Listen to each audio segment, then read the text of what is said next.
আসসালামু আলাইকুম। আজকে আমরা একটি গাণিতিক প্রবলেম নিয়েছি, যেখানে বলা হয়েছে simplify 2 to the power 22 into 3 to the পাওয়ার 33 সমান ইকুয়ালস টু হোয়াট। অর্থাৎ এই মানটাকে সিম্পলিফাই করতে বলা হয়েছে। তো দেখা যায় এটাকে কীভাবে করা যায়। এখানে আমরা অঙ্কটাকে তুলে নেব। 2 to the power 22 into 3 to the পাওয়ার 33, এটাকে আমরা লিখতে পারি 2 টু দ্য পাওয়ার 22কে আমরা লিখতে পারি 2 ইন্টু 11, এই গুণ চিহ্ন এখানে দিলাম। এখানে 3 টু দ্য পাওয়ার 33কে আমরা লিখতে পারি 3 ইন্টু 11, এটা আমরা লিখতে পারি।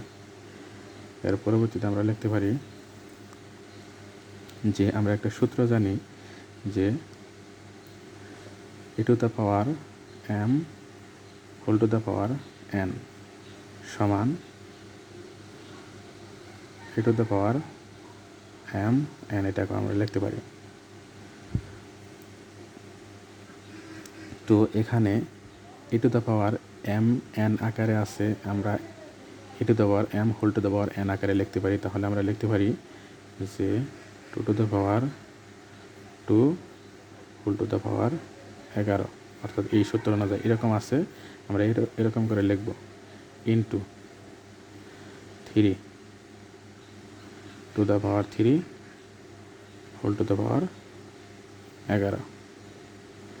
এখন 2 টু দ্য পাওয়ার 2, এটা হচ্ছে 4 পাওয়ার 11 গুণ 3 to the power 3, that means 27, এর পাওয়ার হচ্ছে 11।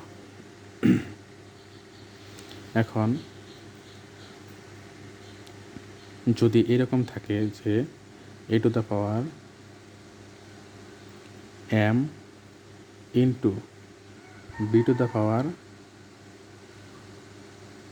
m, এটাকে লেখা যায় যে অর্থাৎ যদি পাওয়ার সমান থাকে এবং বেস যদি অসমান থাকে, তাহলে আমরা বেস দুটা গুণ করে এই পাওয়ারটা লিখতে পারি।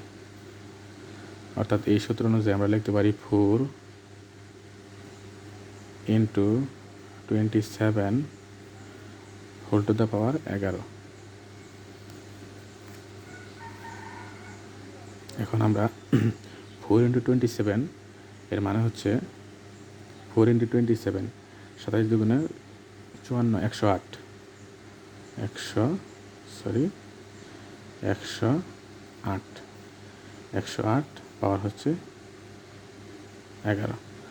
অর্থাৎ